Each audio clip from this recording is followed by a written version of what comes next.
conectando ao Facebook. Nós já estamos agora no Facebook. Bom dia a todos, meus irmãos, que a paz, o amor e a harmonia de Jesus de Nazaré esteja no coração de todos, hoje, amanhã e sempre. Nós estamos aqui pela Web Rádio, Estação da Luz, a sua rádio que emana paz aqui de Natal para todo o planeta Terra. A Web Rádio Estação da Luz tem um apoio todo especial e espiritual da Casa Espírita Emanuel, do Pronto Socorro Espiritual Fabiano de Cristo, do Pronto Socorro Espiritual Maria do Pão, também do Grupo Caritativo São Francisco de Assis e, lógico, do Movimento Espírita do Rio Grande do Norte. E, para nossa alegria, na manhã de hoje, nós estamos com a presença do nosso irmão Alexandre Santos, que, além de ser santo, é grande, né? Aqui nem fazendo alusão ao nosso grande Alexandre, o grande general, né? Mas hoje, ele em substituição ao nosso irmão Nertan Jucá, Nertan, saúde, Nertan Dodói ainda, e ele vai fazer o programa conversando sobre o Espiritismo. Bom dia, meu amigo Alexandre, obrigado pela sua vinda e espero que você fique cativo, viu? Bom dia, meu amigo Tavares, bom dia a todos os telespectadores e ouvintes que estão nessa manhã de hoje junto conosco. Eu queria saudar todos e especialmente o nosso irmão Nertan Jucá, que está ainda doente, se recuperando. É um prazer enorme estar aqui substituindo ele.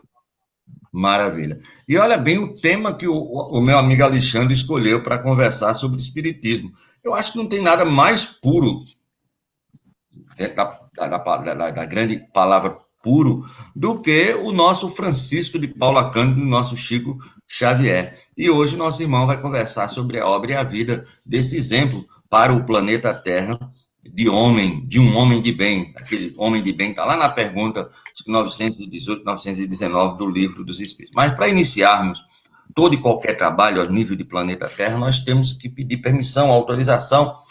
E nós temos duas palavrinhas bem interessantes aqui para essa autorização, essa permissão, é a oração e a prece. E nós vamos aqui requisitar nossa irmã Elizabeth das Quintas para que ela possa ser a portadora da nossa rogativa ao Mestre Jesus em forma de prece, em forma de oração. Bom dia. Que Jesus nos abençoe no dia de hoje e com a prece que nós já temos escritas e passada e repassada, vamos comunicar com todos os ouvintes com o Pai Nosso. Pai nosso que estás no céu, santificado seja o vosso nome. Venha a nós o teu reino, seja feita a tua vontade, assim na terra como no céu. O pão nosso de cada dia nos dai hoje, perdoa as nossas dívidas, assim como nós devemos perdoar a quem nos tem devido. Não nos deixe, Senhor, cair em tentação, mas livrai-nos do mal. Ave Maria, cheia de graça, o Senhor é convosco. Bendita sois vós entre as mulheres. Bendito é o fruto do vosso ventre, Jesus. Santa Maria, Mãe de Jesus, rogai por nós, pecadores, agora e na hora de nosso desencarne. Amém. Graças a Deus. Então, depois dessa prece, essa prece foi feita por um tal de Jesus de Nazaré. Pense no teor, né, magnífico, da beleza. É pequenininha, mas é tudo. Desculpa.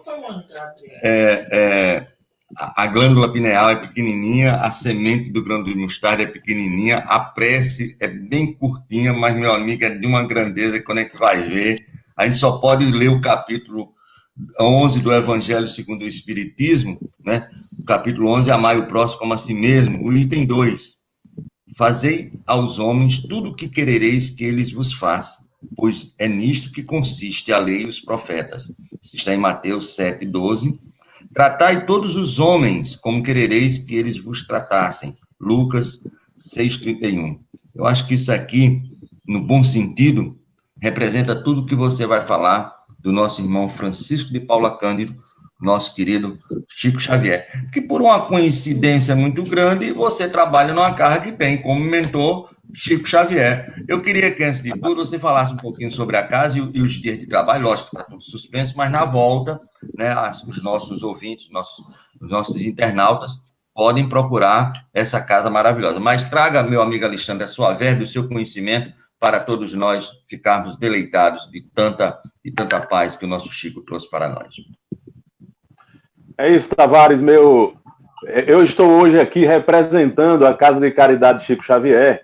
É uma casa espírita que foi inaugurada 6 anos atrás. Essa semana nós estamos fazendo o aniversário de 6 anos da nossa Casa de Caridade Chico Xavier. Nós temos atendimentos ao público nas terças-feiras à noite com o estudo do ESD, estudo sistematizado da doutrina espírita. E lá no ESD, Tavares, nós adotamos este ano uma sistemática de estudar direto na fonte.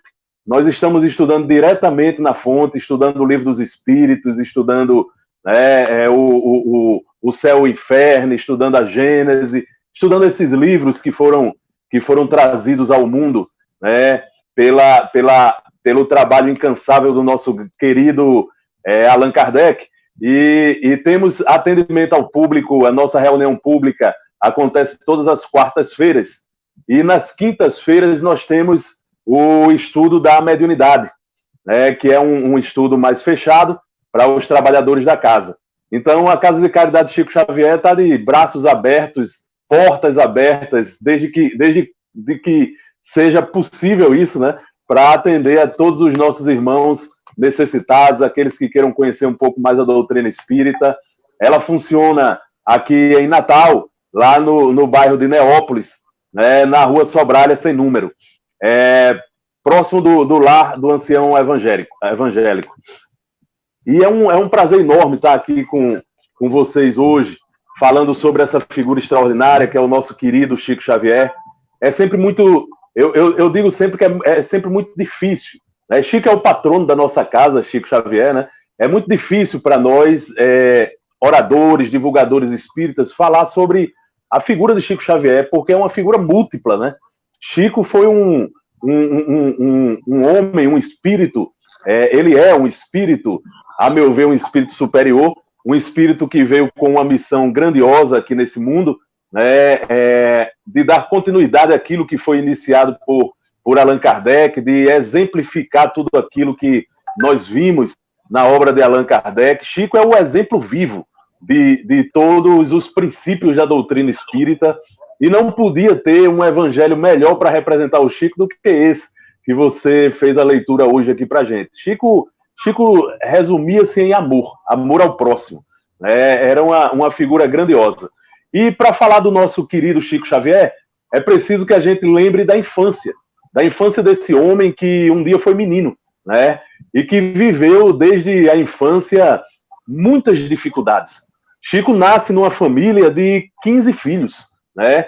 15 filhos, onde do primeiro casamento do pai, né, com a sua mãe, a Maria João de Deus, ele teve 9 filhos, né? Dentre eles o Chico. E do segundo casamento com a Cidália, que foi um anjo bom que surgiu na vida dele, logo depois que o pai se separou, 2 anos depois ele se casa com a Cidália, e teve com Cidália 6 filhos. Então nós temos aí um total de 15 irmãos, né, que viveram juntos aqui nessa experiência carnal, e a vida foi uma vida de muita dificuldade. Chico nasce numa família católica e pobre, né, extremamente pobre. O pai era um caixeiro viajante, dessas pessoas que levam objetos e sai vendendo por aí, a pé, de casa em casa, de porta em porta. Ele não trabalhava só na cidade de Pedro Leopoldo, onde nasceu Chico, no dia 2 de abril de 1910, mas ele também rodava as outras cidades ao redor. Ele era um viajante verdadeiramente. E logo após o desencarne da mãe de Chico, que se deu em 29 de setembro de 1915, portanto, Chico contava com apenas 5 anos de idade quando ficou órfão de mãe, né? O pai, se vendo sozinho com 9 filhos, não teve o que fazer a não ser pedir ajuda, né? Então ele pediu ajuda de famílias, amigas, e ele saiu distribuindo os filhos em várias famílias, e coube a Chico ir morar com sua madrinha, né, Dona Rita de Cássia, que, na verdade, se transformou no verdadeiro algoz daquela criança que tinha uma missão tão grandiosa aqui na Terra. Mas Chico era tão grandioso, Tavares, mas tão grandioso que ele passou maus bocados nas mãos de Dona Rita de Cássia, que era uma mulher neurastênica, era uma mulher obsidiada, né? Ela sofria de uma obsessão terrível, ela se irritava facilmente, ela era violenta com Chico Xavier. Dizem os biógrafos de Chico, que não são poucos, viu, Tavares? Hoje, o movimento espírita conta em torno de 300 obras que tratam sobre a vida de Chico Xavier. Então, são 300 obras biográficas que tratam sobre a vida desse homem espetacular que passou aqui entre nós. Algumas delas biografias diretas, outras delas biografias que tratam sobre o trabalho dele, a mediunidade dele, mas que tratam sobre ele e a vida dele. Eu não queria lhe interromper, mas quando você falou na madrasta, Chico é tão fantástico, normalmente a madrasta, né, é aquela pessoa que se transforma em algo mal, e ele transformou a madrasta em algo maravilhoso, né? Porque mesmo assim a gente começa. Quer dizer, até nisso ele teve esse dom, mesmo sendo criança, de transformar aquela mulher em algo que pudesse levantar, botar para cima. É o homem-amor, né? Desculpa, meu amigo. Perfeitamente, meu amigo. E era justamente isso que eu estava falando. Os biógrafos de Chico dizem que a ideia que Chico teve... E olha que ele apanhava, ele era surrado. Quase todos os dias ele levava uma surra de Dona Rita de Cássia, como eu dizia. Era uma mulher neurastênica, era uma mulher muito obsidiada. E em muitos momentos ela deixava Chico, inclusive, sem comer, né? Teve momentos em que Chico passava 3 dias sem comer, quando as crises de obsessão dela eram muito fortes e ela se deixava entregar àqueles sentimentos negativos, ela acabava descontando em Chico.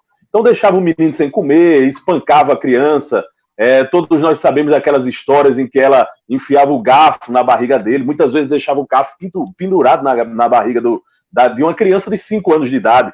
E anos depois, perguntado sobre essa vida difícil, Chico resumiu ela como sendo a sua maior professora. Ele dizia que ela foi a sua maior e querida professora. Ensinou a ele a ter humildade, ensinou a ele a ter paciência na vida. Então, diante dessa vida difícil, aquela pequena criança, né, acuada, vivendo aqueles momentos de horror e de sofrimento, que se fosse hoje, viu, Tavares? Diga-se de passagem, naquela época não existia o Estatuto da Criança e do Adolescente, né, que proíbe os maus tratos, né, às crianças. E se fosse hoje, provavelmente Dona Rita de Cássia responderia processo por maus tratos, né? Então aquela criança que sofria maus tratos constantes, ela se vendo acuada, ela não viu outra forma a não ser orar, porque no pouco tempo em que ele conviveu com a sua mãe, a Maria João de Deus, ela ensinou para ele a ter fé, ela ensinou a ele a rezar, ela ensinou a ele a reverenciar Jesus, a ter respeito por Deus, né? E a ter humildade, e nos momentos difíceis rezar e pedir a Jesus ajuda. E foi isso que aquela criancinha lembrou naquele momento. Então ele ia para o quintal da casa, próximo à sombra de uma bananeira, e rezava, até que um dia, aflito, depois de sofrer tanto nas mãos de Dona Rita de Cássia, ele rezando, pedindo ajuda, ele viu que a mãe não estava morta, a mãe estava viva, e mais viva do que nunca. Estava lá do lado dele, sorrindo, e conversava com ele, e passou a ajudá-lo nesse momento difícil, dando a ele um pouco de alento, um pouco de calma, um pouco de tranquilidade, e pedindo cada vez mais que ele tivesse calma, que ele respeitasse os mais velhos, que mesmo sofrendo daquela forma, ela era a madrasta dele, que ele tinha que perdoar, que ele tinha que orar, que ele tinha que vivenciar aquela circunstância. E certo dia, em que Chico estava já há 3 dias sem comer, de jejum, porque Dona Rita de Cássia estava numa crise obsessiva terrível e descontava nele as suas frustrações, naquele momento ela tinha deixado ele 3 dias sem comer, e aquela pobre criança sofrendo de fome, foi lá atrás, rezou, pediu a presença da mãe, a mãe apareceu, e ele se queixou e disse: eu estou com fome, faz 3 dias que eu não como. E a mãe que era também um espírito grandioso, Dona Rita de Cássia, né, dizia para ele que criança gulosa tem sempre indigestão. Chico, tenha calma, tenha paciência, porque criança gulosa, Chico, tem sempre indigestão. né? Ela tentava, naquele momento, acalmar, apaziguar aquele espírito aflito naquele momento, e ela pediu, ela disse, Chico, reze, Chico, peça a Deus com muita fé que ele vai arranjar a solução para o seu problema. E naquele momento, imediatamente, Chico começou a rezar o Pai Nosso, essa prece maravilhosa que foi feita para iniciar os trabalhos de hoje. Chico repetiu essa prece e, de repente, Tavares entra no quintal da casa de Chico, da casa que ele morava, com Dona Rita, entra um cachorro vira-lata, que vivia pelas ruas lá de Pedro Leopoldo. Ele entra com um grande jatobá na boca. O jatobá é uma fruta, para aqueles que não sabem, uma fruta grande, de casca dura, mas que por dentro tem uma polpa que é comestível e satisfaz muito a quem está com fome, né? E de repente aquele cachorro... Enche o bucho, exatamente. E de repente aquele cachorro entra, chega ao lado de Chico Xavier e solta aquele jatobá enorme do lado dele. E Chico, a criança, imediatamente olha para a mãe, como se dissesse, bem que a senhora falou, né? E ela ri para ele, sorri para ele, diz, Chico, abra o jatobá, misture com água e coma, que você aí vai ter um alimento para seu dia de hoje.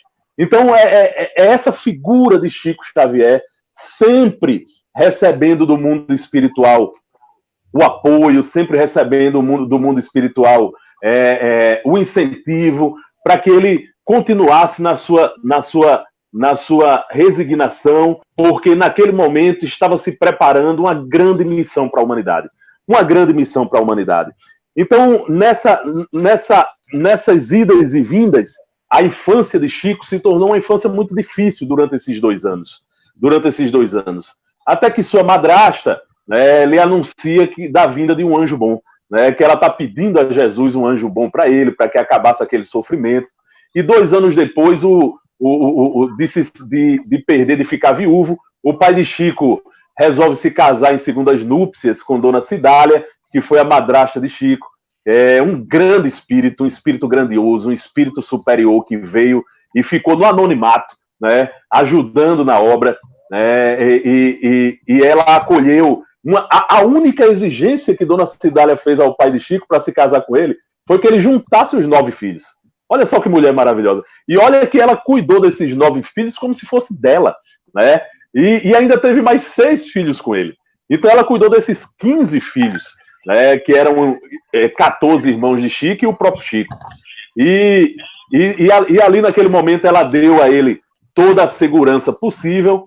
Durante esse período, Chico para um pouco de se comunicar com a mãe, porque as aflições tinham passado, não era mais necessária a presença constante da mãe. Mas a criança, que já tinha uma mediunidade bem ostensiva, ela começa à noite, nos sonhos, começa a conversar com entidades espirituais. Ele acordava, levantava de noite, os familiares viam ele conversando com várias pessoas que eles não viam, né, mas Chico via. E, de repente, aquela mediunidade de Chico passou a incomodar o pai dele. Na verdade, Tavares, o pai de Chico nunca, ele sempre esteve às voltas com essa mediunidade de Chico. Era uma mediunidade que incomodava ele. Primeiro, por ele ser muito católico e não aceitar a mediunidade, ele via também que aquilo incomodava a família, né? E leva Chico ao padre, tenta de toda forma resolver aquilo, né? O período em que Chico vivia ainda com Dona Rita de Cássia, ela dizia o tempo inteiro que ele tinha um demônio no corpo, né? Aquilo incomodava muito Chico. Dizem os biógrafos de Chico que o que mais incomodava ele não era nem as surras que ele levava, era o fato da madrasta dizer que ele andava com o diabo no escuro, né? Isso incomodava muito Chico, porque Chico teve uma formação religiosa muito forte com a mãe. E olha só, uma passagem interessante. Dona Cidália, ela percebeu que as crianças não estudavam, né? E aquilo incomodou muito ela. Ela chama o pai de Chico às chifres e diz, olha, as crianças precisam estudar, né? E olha só, Tavares, o pai de Chico, nessa época, que era entre 1918 e 1919, né, o pai de Chico, a gente já tinha no mundo a presença da gripe espanhola, para a gente fazer um paralelo com o que a gente está vivendo hoje, E a gripe espanhola, assim como o Covid-19, trouxe muitas dificuldades para quem trabalhava, para quem era comerciante. Então o pai de Chico não estava conseguindo dinheiro suficiente, em razão da gripe espanhola. Olha só a história se repetindo, né? E ele diz naquele momento para a dona Cidália que não dá, ele não tem condições de comprar livro, caderno, ele não tem condições de comprar os lápis, as canetas para os meninos estudarem. E naquele momento, dona Cidália tem uma ideia, né? A ideia que ela tem é de fazer uma horta. Ela chama Chico e diz: Chico, eu preciso da sua ajuda, né? A ideia que eu tive, Chico, é da gente fazer uma horta aqui no quintal, e aí quando a gente tiver com as hortaliças, eu quero a sua ajuda, Chico, para você sair vendendo, né, na cidade, e a gente vai juntando esse dinheiro, quando a gente tiver com dinheiro suficiente, nós colocamos vocês todos para estudar. E Chico aceitou, claro, de bom grado. Deixa eu fazer uma dentro. Qual é o espírito, santo ou não, que vai recusar Chico Xavier oferecendo hortaliça? Se meu amigo Bezerra de Menezes, nas dificuldades, Santo Agostinho se materializou e levou dinheiro para ele, com certeza, se não tivesse ninguém, iria materializar alguém para dar o dinheiro. E só fazendo um adendo, na gripe espanhola, nessa gripe nós perdemos 2 baluartes, Amália e nosso irmão Eurípides Massanufo, que desencarnaram em 18 e 19, mais ou menos, devido à gripe espanhola, que também vitimou, como está vitimando agora, o coronavírus, né? Perfeitamente, perfeitamente. Então ele saía vendendo as hortaliças, Tavares, como a gente já vinha falando, na cidade as pessoas compravam, o dinheiro apareceu, eles foram estudar finalmente, e aí Dona Cidália se viu às voltas com uma coisa, como as crianças foram estudar e os mais velhos foram trabalhar, né, ela às vezes tinha que sair sozinha para poder colher a lenha, porque naquela época não tinha fogão a gás, era fogão a lenha. Né? Então ela ia colher a lenha para poder cozinhar em casa. E quando ela saía para colher a lenha, uma vizinha entrava dentro do terreno deles e furtava todas as hortaliças. E aquilo começou a preocupar a dona Cidália, que chamou Chico e disse: Chico, você que disse que conversa tanto com sua mãe, Dona Maria, eu queria que você perguntasse a ela se ela tem como nos ajudar. Porque estão roubando nossas hortaliças, as hortaliças estão desaparecendo, Chico, e eu daqui a pouco não vou ter mais condições de manter vocês mais na escola. E Chico assim fez, né? Foi lá para o quintal, como ele costumava fazer, quando queria falar com a mãe. Ele orou, né? A mãe apareceu, né? E naquele momento ele contou a história e pediu uma ajuda. E a mãe, naquele momento, disse: Chico, diga à dona Cidália que, primeiro, ela está correta, não se deve brigar com os vizinhos, com quem dos quais a gente muitas vezes necessita, né? Então não se deve brigar com eles, ela está certa. Mas eu vou dar uma sugestão. Diga a ela que procure a vizinha que está furtando as hortaliças e quando ela tiver que sair de casa, ela entrega a chave da casa para ela e diga: olha, eu estou entregando a chave da minha casa aos seus cuidados, para que a senhora tome conta da minha casa enquanto eu preciso sair para pegar, né, a madeira. Então veja que solução maravilhosa, né? Aquela que furtava a hortaliça passou a cuidar. É espírito superior, mas não é burro, porque realmente aí você não tem mais como dizer, né, meu amigo? Foi ele. Exatamente. Mas, Tavares, se a vida de Chico, como criança, foi muito difícil, a vida adulta também não foi fácil, tá? Chico, para você ter uma ideia, sofria de muitas enfermidades. Ele sofreu ao longo de toda a encarnação dele, que foi uma encarnação longa, profícua, uma encarnação de 92 anos. Né? Então, Chico viveu entre nós durante 92 anos, 74 anos de mandato mediúnico. Faltava apenas 8 dias para ele completar os 75 anos de mandato mediúnico. Né? E ao longo desses 92 anos, eu fiz aqui uma relação de algumas enfermidades que a gente vai encontrando, né, nas biografias e nas palestras dos oradores espíritos, aquilo que a gente consegue buscar aqui. Chico tinha estrabismo na vista, né? Chico teve um deslocamento de retina aos 21 anos de idade, que quase cega ele de um olho, ele era quase cego de um olho. Ele tinha labirintite crônica, Olha que essa semana retrasada eu tive uma crise de labirintite, pensei que ia desencarnar, viu? Imagine ele que tinha labirintite crônica, né? É uma coisa terrível. A gente pensa que vai desencarnar, não perde o equilíbrio, não consegue andar direito, né? Então ele teve labirintite. A labirintite é que o corpo vai para um canto, o pé do espírito para o outro e o espírito para o outro lugar. E você não sabe onde é que vai. Exatamente. E ele teve 2 infartos ao longo da vida dele. Ele teve 2 infartos. Ele teve crise, ele sofria de crises constantes de angina, né? Ele teve 2 pneumonias. Ele tinha uremia. Ele tinha problemas de próstata. Ele tinha hérnia, né? Eu vou até parar por aqui porque o rosário de sofrimento é muito grande. Vejam que não teve vida fácil. Mesmo espíritos superiores neste mundo em que a gente vive, quando vem reencarnar, não tem vida fácil, não tem privilégio, né? A vida é difícil, a vida, como diz lá o nosso evangelho segundo o Espiritismo, a vida se constitui de 1000 bagatelas, né? Que são como alfinetadas que acabam por nos ferir, né? Mas o importante é que Chico... Essa mensagem chama-se a paciência. Aí o cara fala da paciência. 1000 alfinetadas, 1000 bagatelas. Mas olha, exatamente. Deixa eu pegar você no ar. Agora você falou de sofrimento. Tem um outro caboclo também. Eu queria que você desse uma estudada e nas próximas possibilidades você trouxesse para a gente aqui Jerônimo Mendonça. O grande... Sim, claro, o grande gigante deitado.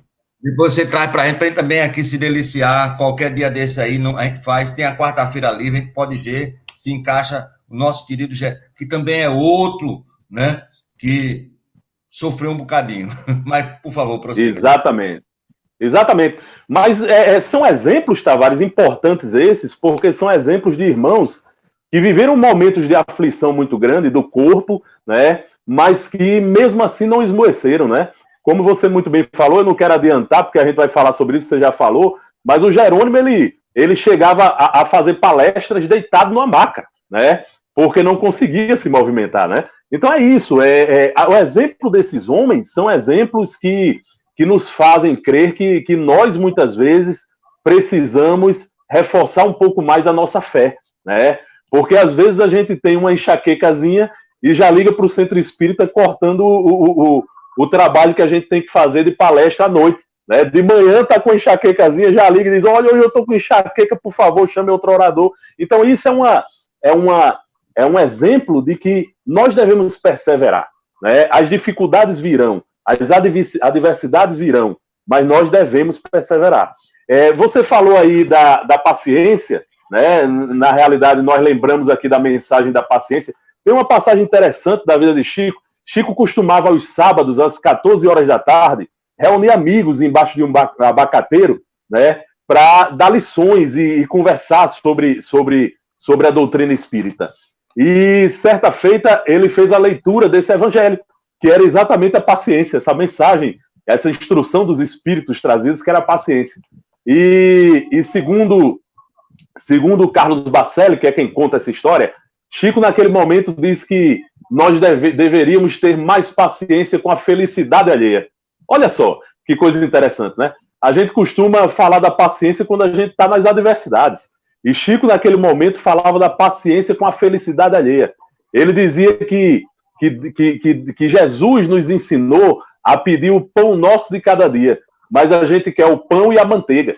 É por isso que muitas vezes a gente tem inveja do que os outros têm, da felicidade que os outros têm, e isso é um fator de sofrimento para o nosso espírito. E ele dizia que é exatamente na manteiga que a gente escorrega. Chico era grandioso. E tem uma amiga aqui dizendo que além do pão e manteiga, ela quer o cafezinho com leite, viu? Pingado para não... Meu amigo... É verdade. Você falar em paciência, deixa eu só fazer um adendo aqui. Há uns 6, 7 anos atrás, ela até estudou com a gente na federação, e depois veio estudar aqui no Fabiano. E foi quando nós começamos o estudo aqui no Fabiano de Cristo. E no ano anterior, ela tinha pedido a Deus paciência. Disse, olha, eu quero trabalhar nesse próximo ano a minha paciência. Porque realmente ela é meia, né? Quero trabalhar a paciência. Ela disse, mas meu irmão Tavares, no dia 2 ou dia 3 de janeiro, minha irmã chegou com meu sobrinho e deixou ela lá em casa. Tavares, Ele não é o diabo, não, mas aqui só pode ser o secretário do diabo. Pense no menino capeta. Aí ela disse assim, mas meu pai, eu pedi ao senhor paciência, o senhor mandou isso, aí o Espírito disse, melhor do que isso, aí não pode fazer não, tem porque ela achava que paciência é aquele negócio de paz, tranquilidade, ela disse, é que depois que eu entendi e comecei a ver o menino, não chamar pelo nome dele, chama por paciência. Mas é isso, quando a gente pede uma coisa, o mundo espiritual nos manda exatamente o que a gente quer, só que a gente não compreende de primeira, né? Há até uma história de que um homem chegou no quintal da sua casa e ele só via um cacto velho lá que ele tinha, né? Um cacto num jarrinho e uma lagarta, né? E ele dizia, meu Deus do céu, é tudo tão feio. Eu queria mais beleza, Senhor. Eu queria uma flor, eu queria uma borboleta e tal, né? E um tempo depois, né? Ele viu que daquele cacto nasceu uma flor belíssima. E daquela lagarta surgiu uma borboleta muito linda, né? Então, muitas vezes, a gente já tem as coisas estão na nossa frente e a gente não enxerga, não vê, né? E Chico nos mostrava muito isso através de suas lições, né? Através de suas lições. Mas, bem, Tavares, Chico também foi um extraordinário médium, né? Chico tinha faculdades mediúnicas e anímicas extraordinárias, né? Para falar de algumas delas que nós listamos aqui, a gente encontra a vidência e a audiência, que eram marcas da mediunidade de Chico. Chico via muito bem os espíritos, ele também ouvia muito bem o que os espíritos falavam para ele, né? Então, a vidência e a audiência era uma mediunidade muito forte naquele espírito. A telepatia, olha só, esse recurso anímico da telepatia, inclusive algumas pessoas, eu estava vendo um vídeo com o Geraldinho Lemos, né, que é um espírita, orador espírita, inclusive, mineiro, que conviveu com Chico Xavier. Ele dizia que incomodava muito essa telepatia de Chico, né? Essa capacidade telepática que ele tinha de poder captar aquilo que as pessoas estavam pensando, né? Ele disse que, inclusive, como todo grande espírito, todo espírito superior, onde Chico andava, tinha muita gente atrás dele, né? Muita gente o procurava, né? E Geraldinho dizia que muitas vezes eles queriam ouvir Chico, porque eles aprendiam muito com Chico. Então eles queriam ouvir Chico. E às vezes tinha aquelas pessoas chatas que chegavam junto e ficavam falando mais do que Chico, né? E ele ficava muito irritado com aquilo. Teve uma vez que chegou uma senhora, e essa senhora muito distinta, muito bem vestida, chegou perto de Chico e começou a falar, e Chico estava dando uma lição para eles naquele momento, e ela interrompeu e começou a falar, e não parava de falar. E Geraldinho disse que começou a pensar, meu Deus do céu, que desgrama, essa mulher é muito mal educada. Ô mulher, como é que pode uma coisa dessa, a gente querendo ouvir Chico e tal, e começou as reclamações mentais, né? Aí disse que quando ela foi embora, todo mundo foi embora, e Chico olhou para ele e disse, Geraldinho, como é que você pensa isso? Como é que você pensa isso da nossa irmã, Geraldinho? Olha, eu vou lhe dar uma lição agora, nesse momento. A nossa irmã, Geraldinho, ela não tem família. Ela é rica, não tem família, e ela dedica a vida dela aos irmãos que têm hanseníase. Ela visita todos os dias o lar dos que têm hanseníase. Ela dedica o dinheiro dela para a luta contra a hanseníase. Então ela é um espírito maravilhoso, né? O problema é que ela não tem família, então ela tem a necessidade de falar, e a gente tem a obrigação de ouvir. Então vejam só, essa telepatia de Chico incomodava, né? Chico também... Alexandre, deixa eu só falar um caso aqui de Natal, da chamada telepatia. Foi um grupo, acho que uma das primeiras vezes que foi visitar Chico lá já em Uberaba, não foi nem em Pedro Leopoldo. E não levaram Ismael Ramos das Neves, não sei por cargas d'água. O seu Ismael não foi, já tinha voltado aqui para Natal, ele conviveu com Chico há algum tempo. E quando chegou, antes do pessoal falar, ele disse, por que Ismael não veio? Aí o pessoal já ficou assim, né? Por que Ismael não veio? Aí, não, porque não sei o que, papapá, disse, meu amigo Ismael. Gosto muito de conversar com ele, andando nas dunas de Ginipabu. Aí o pessoal disse, Chico, num café a Natal, prossiga na prosopopeia, por favor. Mas é isso. Tem histórias maravilhosas sobre esse homem. Chico também desenvolvia a mediunidade do desdobramento, né? Da psicografia, essa daí não há o que falar, foi, na verdade, a mais profícua a atividade mediúnica de Chico. Na verdade, Tavares, foram 438 livros da lavra do nosso irmão Chico Xavier. Inclusive, segundo Geraldinho Lemos, logo depois do desencarne dele, mais 61 livros foram publicados da mediunidade dele, da psicografia dele, tá? Depois do desencarne dele, somando hoje em torno de quase 500 livros psicografados por Chico Xavier, para você ter uma ideia. Então, além da psicografia, Chico também tinha a xenoglosia e a xenografia, a capacidade de falar em língua que ele não conhecia e de escrever em língua que ele não conhecia. Ele desenvolveu também a escrita especular, que era a escrita espelhada, mensagens que você só conseguia ler se botasse na frente do espelho, né? E em inglês, Chico, viu? Em inglês, exatamente. Em inglês, né? A psicometria, que é um recurso anímico muito interessante, em que o sujeito pega no objeto e consegue sentir aquilo que está impregnado nele. Dizem, inclusive, que muitas cartas eram mandadas para Chico Xavier do Brasil inteiro e do mundo também, e ele muitas vezes pegava essas cartas, apenas pegava na carta e passava a carta. E as pessoas chegavam para ele e diziam, mas Chico, isso não é uma falta de caridade? O camarada escreve a carta, manda para você, você pega e despreza, joga para o lado. E Chico, já sabendo do recurso mediúnico que tinha, mas muito humilde que ele era, ele dizia, meu irmão, é porque eu não sei o que é que acontece comigo. Eu tenho essa capacidade de pegar na carta e já saber o que é que está lá dentro. E já saber o que é que quiseram me dizer, né? Então isso é um recurso, é a psicometria, né? Chico desenvolvia também o receituário homeopático, a cura, viu? Inclusive essa era uma mediunidade que ele escondia, a mediunidade de cura. Ele fazia questão de pedir para que as pessoas não dissessem. Tem até a história de um taxista de Pedro Leopoldo, chamado Geraldo Leão, que ele teve uma paralisia em uma parte da face, né? E ele ia para todos os médicos e ninguém resolvia o problema dele. E um dia ele foi a Chico, e Chico esperou todo mundo sair, aí passou a mão no rosto dele e disse, você vai ficar bom. Passou a segunda vez, você vai ficar bom. Quando passou a terceira vez, você vai ficar bom. Ele ficou bom, ficou curado imediatamente. Mas Chico pediu a ele, não diga para ninguém. E tinha um motivo para ele não dizer. É para não atrapalhar o trabalho de psicografia. Porque como a gente sabe, quando se tem um médium curador, muita gente procura aquele centro espírita e aí os outros trabalhos ficam comprometidos. Mas parece que o irmão quer falar alguma coisa, não? Eu não quero falar, é que o pessoal aqui está para perguntar, já tem aqui umas perguntas, certo? E deixa eu botar aqui na tela que fica melhor, peraí. Que a gente tira do WhatsApp e passa aqui. Pronto, é o Heitor da Cidade Alta. Ele pergunta assim, como é que um homem, deve se referir a Chico, com a quarta série, realmente teve a quarta série, pode escrever tantos livros e de diversas matrizes, né?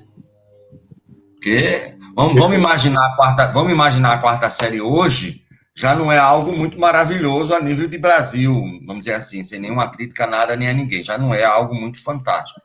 Agora, imagina a quarta série,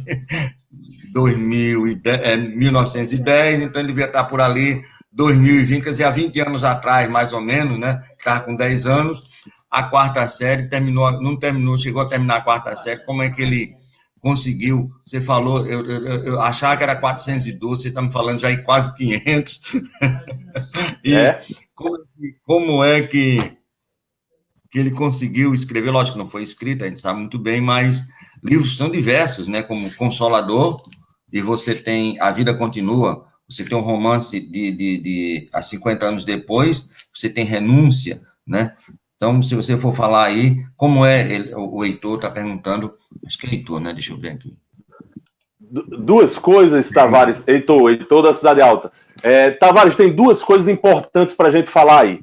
Primeiro, falar que na capa daquele homem humilde, daquele homem pouco escolarizado, existia um espírito milenar. Existia ali um espírito que tinha uma cultura extraordinária. Um espírito que, ao longo de várias encarnações, saiu acumulando conhecimentos extraordinários, né? E a outra é a mediunidade, né? Isso foi possível se esse espírito era muito culto e muito inteligente, ele estava ocupando um corpo limitado, né? Como todos nós ocupamos nossos corpos limitados.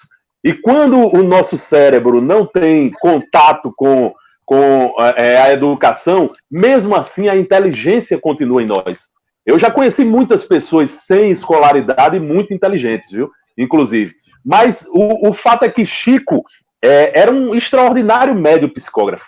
E essa possibilidade de escrever 438, que hoje já são 499 obras psicografadas, é em razão da mediunidade, né? Ele se entregou de corpo e alma a essa mediunidade extraordinária da psicografia, incitado por Emmanuel naquele famoso encontro dele com Emmanuel, que inicialmente seriam 30 livros que ele iria escrever, né? Mas que acabou se transformando nesses quase 500 livros.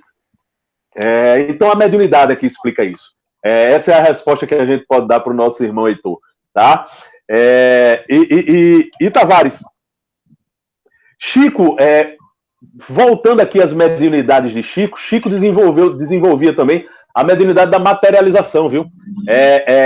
Pouca gente fala sobre isso, mas Chico já trabalhou com materialização. Inclusive, quem incitou Chico a fazer sessões de materialização foi Arlindo Rocha, em 1952. Ele convenceu Chico a fazer sessões de materialização, onde Chico passou a ser o médium, né, responsável. Ele ficava numa cabine contígua, né, orando, e naquele momento ele produzia o ectoplasma, né, o ectoplasma, que é aquela matéria plástica que André Luiz disse que é um meio termo entre matéria e matéria espiritual, né?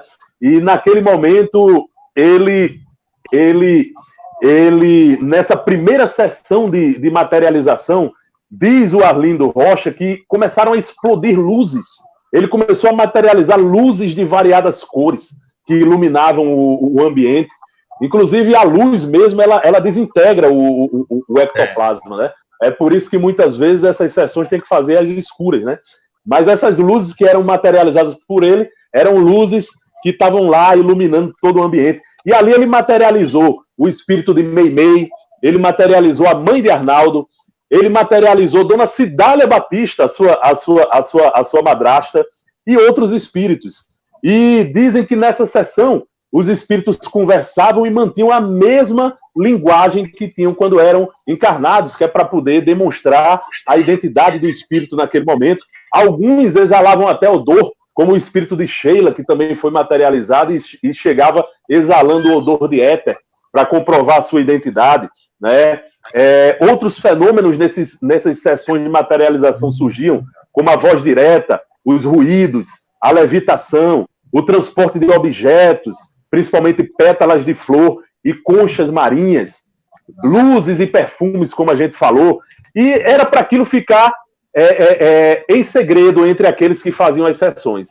Mas, como é um fenômeno que chama muita atenção, se espalhou, né? Se espalhou por Pedro Leopoldo, o que fez com que o nosso irmão Emmanuel, em 1953, durante uma sessão de materialização, dissesse o seguinte, e aí eu vou ler o que disse Emmanuel: amigos, a materialização é fenômeno que pode deslumbrar alguns companheiros e até beneficiá-los com a cura física.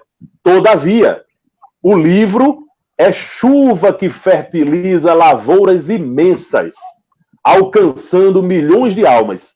Roga aos amigos a suspensão, a partir desse momento, destas reuniões. Então, ali, Emmanuel traçava um futuro para a mediunidade de Chico e dizia: olha, Chico, vamos parar de gastar energia com isso, que só faz, né, vislumbrar as pessoas.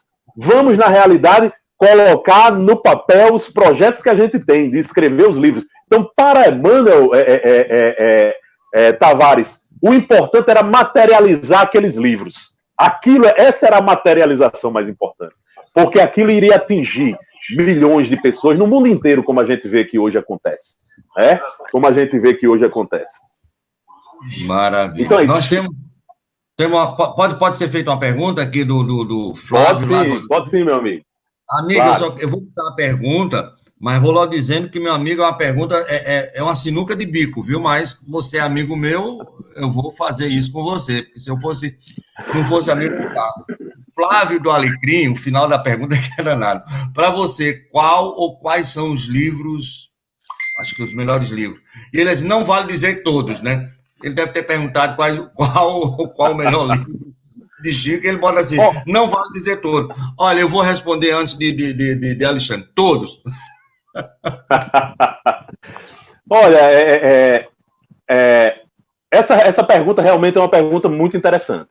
Porque, assim, se a gente for ver a obra de Chico, todos têm sua importância, mas tem aquelas obras que são mais significativas, né?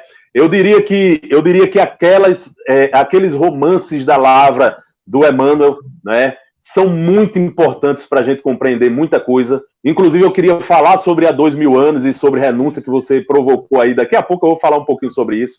E assim, aqueles livros da coleção A Vida no Mundo Espiritual, tá? Aqueles livros que vieram através do espírito André Luiz. Para mim, aquilo ali, Tavares, sinceramente, é um desdobramento das obras da codificação. Ali nós temos as obras da codificação em ação, né? Mostrando para a gente nuance por nuance, ceitinho por ceitinho, colocando os pingos nos is, mostrando tudo direitinho. Então eu acho que essas obras aí, elas são imperdíveis. Essas aí, se desses 500 livros de Chico, você não tiver a oportunidade de ter lido nenhum, leia esses, porque esses são fundamentais. Fundamentais. Tá? E Tavares? Eu iria só acrescer o Consolador e Emmanuel. 2 livros também, básicos, chaves também, para juntar com essa colação.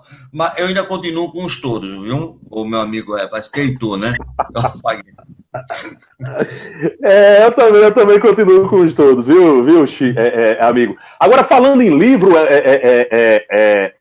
Tavares, teve um livro de Chico, aliás, teve 2 livros de Chico que foram muito significativos, tá? Primeiro, o Parnaso de Além Túmulo, né? Que aquele livro, ele trouxe uma polêmica enorme no Brasil e chamou uma atenção para o espiritismo que a gente não tem ideia. Ali, Chico coloca no papel poesias de grandes poetas brasileiros e portugueses, muito, mas muito reverenciados no mundo inteiro, numa época em que a poesia era o suprassumo da intelectualidade, né? Chico Xavier coloca no Parnaso de Além Túmulo aqueles poetas maravilhosos, chamou a atenção de Humberto de Campos, que nessa época era um imortal da Academia Brasileira de Letras. Ele chegou a dizer, inclusive, esse livro foi responsável por transformar Monteiro Lobato em espírita, viu?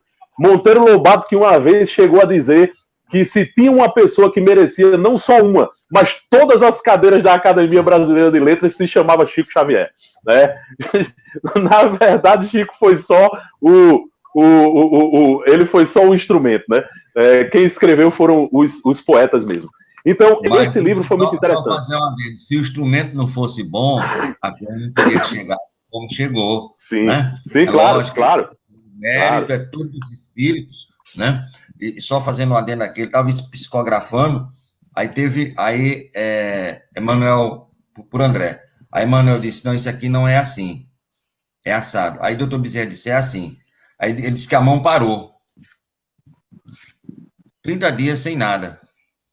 30 dias depois voltou Emmanuel e disse, doutor Bezerra estava com a razão, pode continuar. Era houve lá alguma coisa... Foram lá, reuniram, conversaram, aí Emmanuel, sabe, pode continuar, eles, pronto. Mas foi impressionante que a mão parou na hora, porque não tinha mais ninguém, para tudo. Interessante, meu amigo, muito interessante. Mas o instrumento, se não fosse o instrumento Chico Xavier, com todo respeito, não teria chegado tão limpa, tão cristalina como está aí nesses mais de quase 500 livros, né? Desculpa, querido. É verdade. É verdade. E falando de uma outra obra muito significativa, Tavares, que também não é menos polêmica, viu? Em 1937, o livro Há 2000 anos, que foi ditado pelo Espírito Emmanuel, onde ele registrou naquelas páginas uma passagem, uma reencarnação dele, uma experiência reencarnatória dele, lá na Roma do primeiro século, onde ele foi o famoso senador Públio Lentulus, e naquele momento, Tavares, muitas críticas surgiram àquela obra de Chico. Logo, os historiadores se levantaram, né? Os historiadores espíritas, viu? Espíritas, muitos deles, se levantaram contra a obra, disseram a Chico que aquilo ali não condizia com a verdade, que, na verdade, tinha muita informação ali que não condizia com a vida das pessoas na Roma do século I, que aquilo era uma invenção de Emmanuel, e isso e aquilo, que Chico tomasse mais cuidado. E Chico tem uma coisa interessante com ele. Ele sabia lidar com a crítica, Tavares, porque ele dava tempo ao tempo.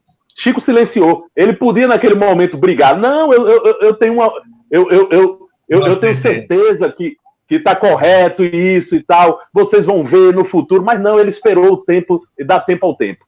E aí, um grande pesquisador, cientista, espírita, chamado Marco Paulo de Espírito, né? Que é um dos responsáveis lá pelo portal Saber Espiritismo. Ele a partir do ano 2000, ele começou a analisar, Tavares, para você ter uma ideia, ele começou a analisar várias teses de doutorado e de mestrado produzidas não só no Brasil, como no mundo inteiro. Ele foi estudar teses de doutorado e de mestrado de historiadores de universidades europeias, de universidades do Japão e de universidades da Rússia. E ele conseguiu constatar que esses registros científicos desses historiadores, a partir do ano 2000, batem com a obra de Emmanuel, porque essas teses que ele estudou eram teses que falavam sobre a vida cotidiana do povo romano no século I. Então, ele foi analisar isso com o que tinha no livro Há 2000 anos. E ele encontrou nada mais, nada menos, Tavares, que 208 pontos de concordância histórica. Olha só como o Chico estava certo. Que era melhor ficar calado. A própria ciência comprovou tudo. E olha que não era só uma ou outra coisa que alguém pudesse dizer, ele acertou isso ou aquilo, mas o resto ele chutou. Eram 208 pontos de concordância. Ou seja, só Meu amigo, podia... Você deve conhecer José Soares, da Federação. Ele viajou à Itália, porque no livro Ave Cristo tem uma informação que o espírito, se eu não me engano, que era do Bezerra de Menezes, ele caminhava pela Via Ápia e ele entrava numa rua. E Emmanuel bota o nome dessa rua, dessa viela. E nos mapas não existe. E alguém foi lá e disse, olha, isso aqui está errado, porque isso aqui nunca existe. Aí ele começou a pesquisar pela internet, a internet de há 10 anos, 12 anos atrás, e nada. E ele viajou à Itália. E ele voltou com um mapa. Tinha um mapa da cidade que tinha aquela rua. Agora, um mapa muito antigo. Aquela rua, era uma viela, e ela desapareceu, certo? Com o crescimento da cidade. Mas ele trouxe o mapa. Os mapas depois, que aí já não constava mais aquela viela, e o mapa anterior estava na biblioteca que constava aquilo ali. E, amigo, foi uma felicidade que eu nunca vi Soares tão feliz com aquele dia que ele reuniu todo mundo, reuniu um bocado de amigos, olha, tá aqui, tá certo, tá aqui, eu encontrei, porque o cara disse, isso aqui tá aqui, os mapas não tem, a partir do século II, século III, aí já, imagina 100 anos, o que não mudou em Natal, né, o que não mudou em muitos locais, mas tudo bem, vamos lá. Mas Tavares, isso só mostra, Tavares, que, na verdade, a autenticidade dessa mensagem, desse livro que foi trazido por Chico, porque não podia vir de ninguém que não seja alguém que tenha vivenciado aquilo, que tenha vivido aquilo. Isso só comprova que realmente o Emmanuel foi o senador. Inclusive, hoje há relatos históricos da existência de Públio Lentulus, viu? Tem, inclusive, registros da passagem dele pelo Senado lá de Roma, viu? Que foi um ponto também que discordaram, viu? Muitos historiadores na época discordou, disse que não existia nenhum senador Públio Lentulus, mas apareceu. Apareceu, inclusive, registros dele, né, naquela época. E sobre o livro Renúncia, Tavares, sobre o livro Renúncia, o pesquisador, o mesmo pesquisador que eu falei há pouco, ele foi estudar o livro Renúncia. E lá no livro Renúncia, o Emmanuel fala sobre detalhes da história de alguns países europeus, como a França, a Irlanda, a Espanha e até mesmo os Estados Unidos da América, que foram motivos de muita crítica também. Isso não existe nos registros da história desses países e tal. E hoje, teses de doutorado e de mestrado na Europa, nesses países, na Irlanda, na França, na Espanha, nos Estados Unidos, comprovam, mais uma vez, que tudo aquilo que foi escrito pelo Emmanuel, né, estava condizendo com toda a realidade do que estava escrito ali. Mas aí, Tavares, é bom a gente lembrar que, como a gente falou de desconfianças, nesses 74 anos de mandato mediúnico de Chico, ele foi perseguido, ele foi insultado, ele foi humilhado e ele foi investigado, tá? Inclusive investigado pelos próprios confrades espíritas.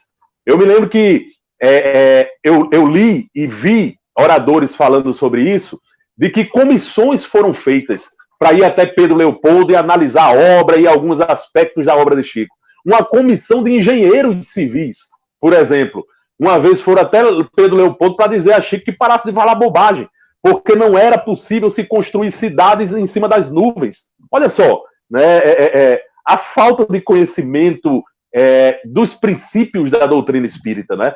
Mas isso aconteceu, até isso Chico teve que enfrentar. Comissões de médicos que foram a Pedro Leopoldo para dizer a Chico que aquilo que ele estava escrevendo era uma bobagem nos livros de André Luiz, que André Luiz era um pseudo-sábio, era um espírito pseudo-sábio, que aquilo que ele falava, alguns conceitos de medicina não existiam, como na verdade não existiam na época. Mas hoje, o avançar da ciência médica nos mostra que quem estava certo era o André Luiz e Chico Xavier, que esses conceitos médicos hoje não só existem, como estão disseminados pelo mundo inteiro, né? Então essa é a obra fantástica e maravilhosa desse homem que veio para nos comprovar a existência do espírito, a existência da continuidade da vida no mundo espiritual. Nós falávamos aqui da vidência de Chico Xavier, só para concluir, porque eu sei que está chegando na nossa hora, nós falávamos da vidência de Chico Xavier, a vidência extraordinária dele. Eu me lembro de uma história em que Chico, uma vez com muita dor no olho, ele tinha um problema no olho seríssimo, uma catarata muito pesada, ele foi a um médico lá em São Paulo, um oftalmologista, doutor Nadir Safadi, né? E esse médico começou a desdenhar de Chico, e dizer, Chico, também com um olho desse é muito fácil dizer que vê espírito e tal, né? Esse seu olho está todo esculhambado e tal. E Chico, naquele momento, na calma dele, chegou para ele e disse que estava vendo um homem ao lado dele. Eu estou vendo um homem ao seu lado. E ele ficou curioso, né? E disse, que homem é esse? Quem é esse homem? E Chico foi e disse, ele está me dizendo que o nome dele é... Olha só o nome, Tavares. O nome dele é Cenebolino Serra. Não é um nome comum, né? Cenebolino Serra. Ele está me dizendo que o nome dele é Cenebolino Serra, né? Não é muito... e ele diz ter sido natural de São José do Rio Preto.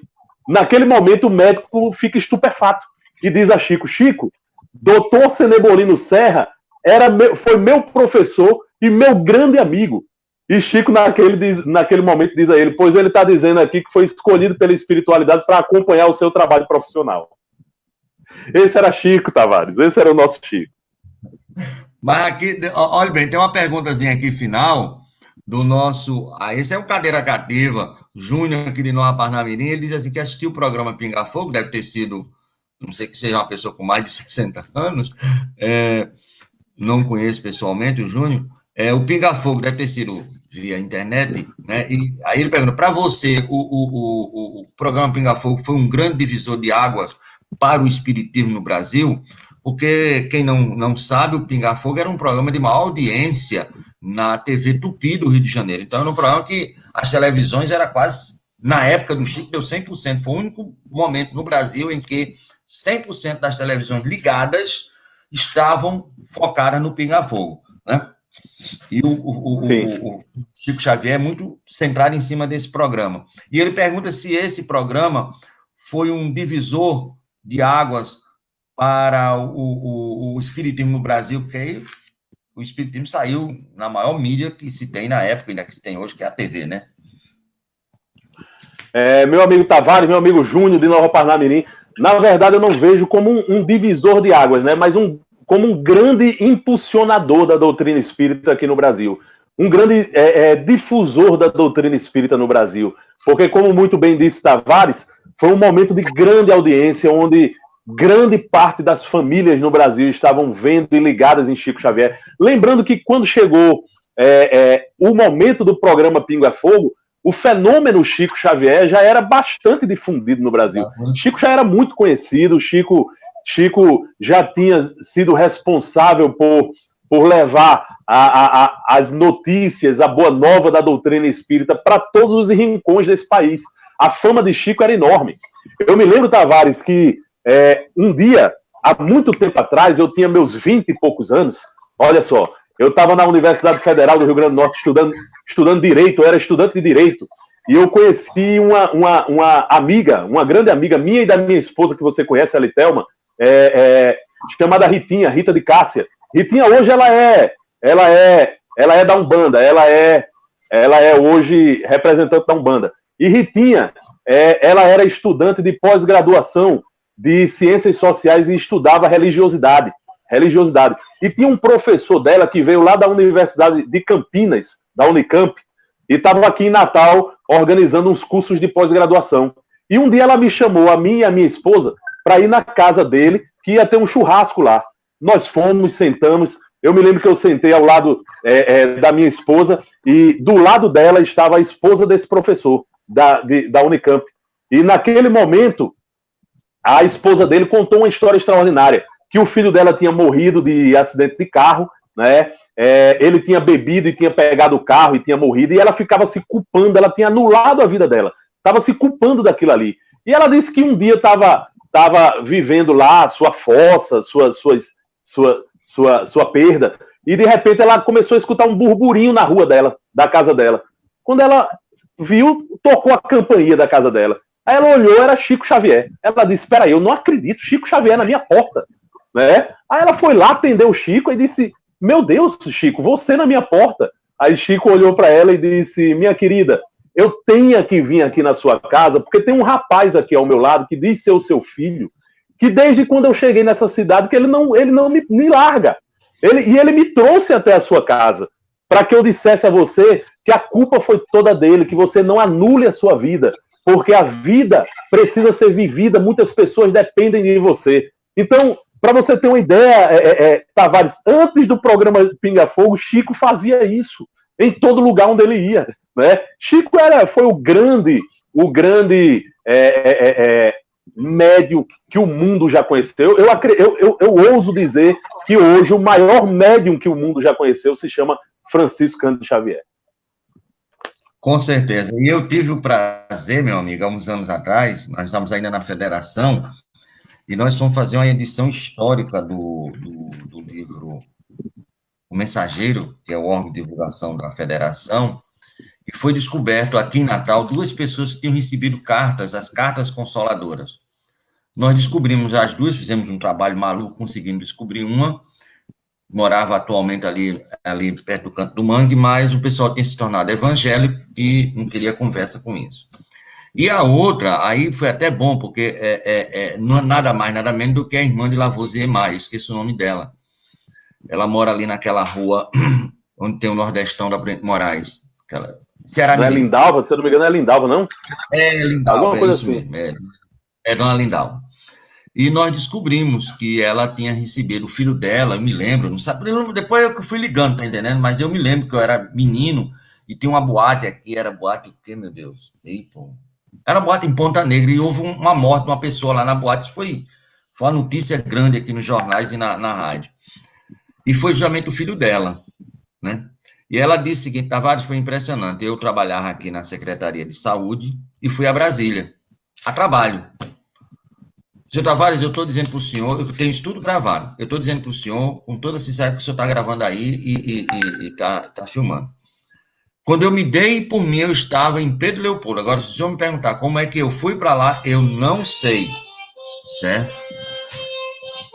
E quando eu cheguei lá em Chico, na fila, ele me disse algo que eu só vim perceber depois que ele me entregou a carta. Ele disse, o padre, aí ela diz o nome do padre. O padre, não sei o quê, não é padre, não, é um cônego, não sei quem, um cônego Alexandre, manda dizer isso. Ela estava tão atarentada que ela não percebeu. Ocorre o seguinte, que o pai de Lavoisier, lógico, o pai dela, também morreu, como o filho dela morreu, também assassinado. Só que o pai levou os tiros e parece que uns 30 dias depois é que veio a falecer. O filho foi na hora. E esse cônego, ou esse padre, não me esqueço o nome, foi uma pessoa que manteve a família unida pela religiosidade. Ele chamou todo mundo para não vingança. Vamos aqui, vamos ver. E era o padre que tinha... Quando ela recebeu a carta e começou a ler e viu que era o filho, eu peguei a carta, eu tive a carta que Chico... Então, o mais próximo que eu consegui foi perto de uma carta que ele psicografou. Como eu não tenho psicometria, o médio pedra que sou eu, só fiz o pegar. Mas ela disse, quando pegou a carta e começou a ler e viu, é que ela lembrou que a primeira coisa que o Chico falou foi o nome desse... E não podia, porque era uma coisa... Ela era menina na época que ocorreu esse acidente com o pai, esse assassinato com o pai dela, eles eram meninos, né? Então, aqui em Natal, dona Helena Lindalva, é isso mesmo, certo? Tem essa carta aqui do nosso querido Chico Xavier. A carta cheirava, viu, amigo? O senhor Armando Tomás, ele foi visitar Chico lá no Abacateiro. Esse negócio desse perfume, esse cabo só pode quebrar um... Ele ficou em cima, sabe? Marcando Chico, sabe? Na mão esquerda, aquela mão... Ele aqui, eu quero saber onde é que ele vai quebrar esses mais Tavares. Até o café que ele ofereceu foi difícil de tomar, porque era um gosto de perfume lá com café. Lá no programa Estação da Luz, na Rádio Potter, ele nos confidenciou isso, que ele visitou o Chico algumas vezes, nosso querido Armando Tomás, o homem da lambreta, como diz meu amigo Hércules Bruno. Mas desculpa, meu amigo, é que quando fala Chico, ele não para, não. Mas conclua aí as suas considerações finais e lembre-se que eu quero fazer aqui 2 desafios para você. Um você já aceitou, que é o Gigante Deitado. E outro é você trazer justamente esses livros, romances, principalmente há 2000 anos, 50 anos depois. Renúncia já sai um pouquinho, porque já vai para a França, né, e tudo mais, mas há 2000 anos, 50 anos depois, Ave Cristo, é mais ou menos uma bela sequência para você depois dar uma estudada e vir aqui conversar com a gente, que eu acho muito importante. Nós estamos perdendo muito, certo? Coisas muito novas, tem que entender primeiro esse estudinho para ir mais para frente. Mas fique isso aí, as suas considerações finais, e muito obrigado por você ter vindo aqui nos ajudar e nos substituir valorosamente o nosso irmão Nertão Jucá. Tá bom, meu amigo? As minhas considerações finais, Tavares, não poderia ser outra a não ser exortar os nossos irmãos, os nossos confrades de doutrina espírita a divulgar cada vez mais essa obra maravilhosa de Chico Xavier. Nós somos hoje os guardiões da obra de Chico Xavier.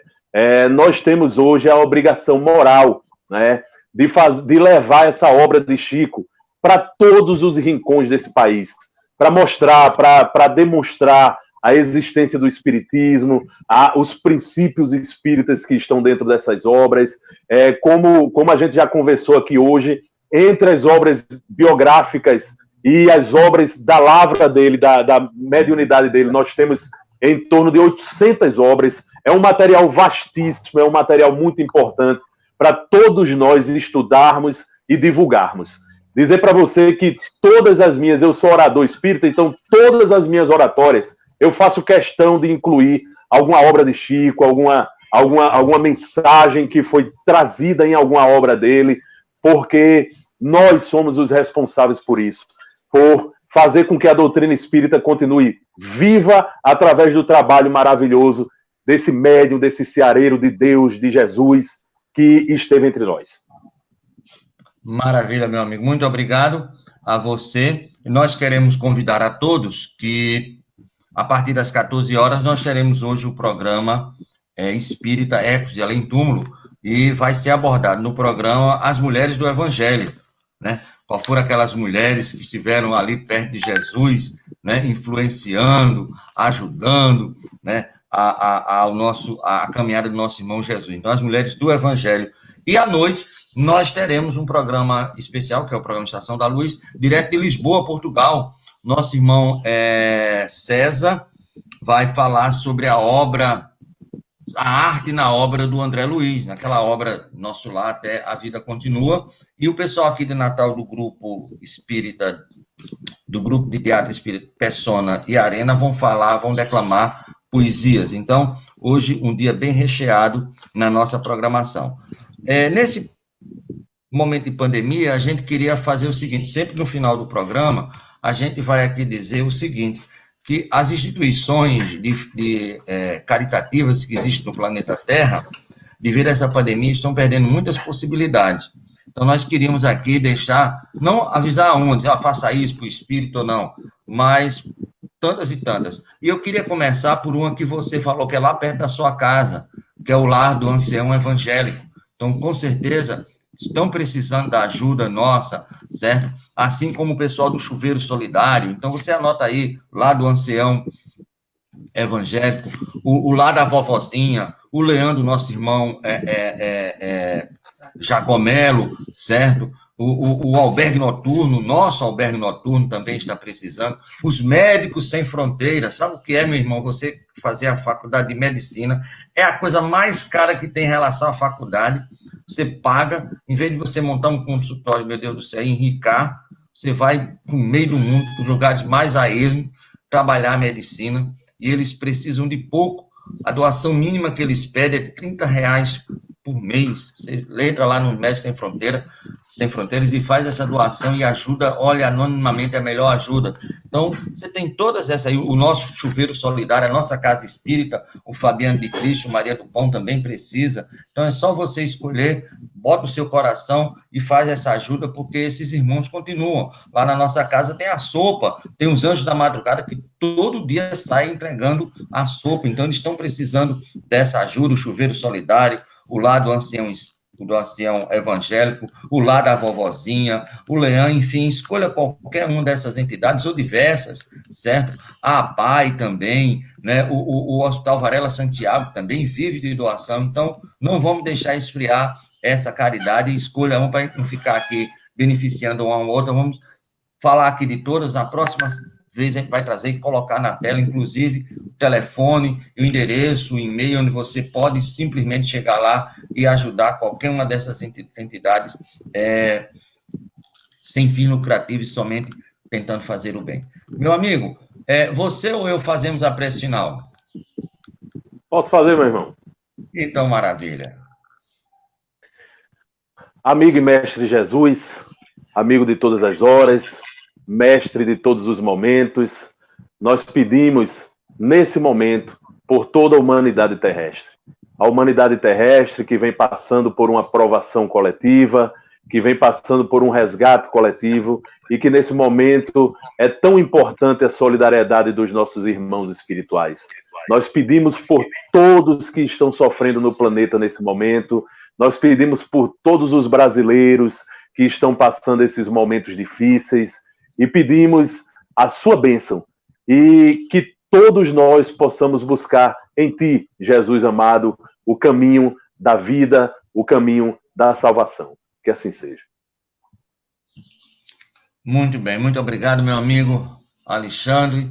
Vamos ver se quarta-feira, ver como é que está a sua agenda para você falar sobre o nosso gigante deitado, o Jerônimo. Quarta-feira próxima, a gente está com esse horário aberto. Se você puder, para a gente já está prego batida, ponta virada, como diz meu amigo Amadeu. E falar em Amadeu, amanhã de manhã, ele vai estar aqui nos domínios da mediunidade com Amadeu Ferreira, o nosso professor. Então, muito obrigado a todos, um abraço fraternal a todos. A gente volta às 14 horas e também volta às 18 horas. Enquanto isso, a programação normal da Rádio Web Rádio Estação da Luz. Muito obrigado a todos, felicidades. Assim.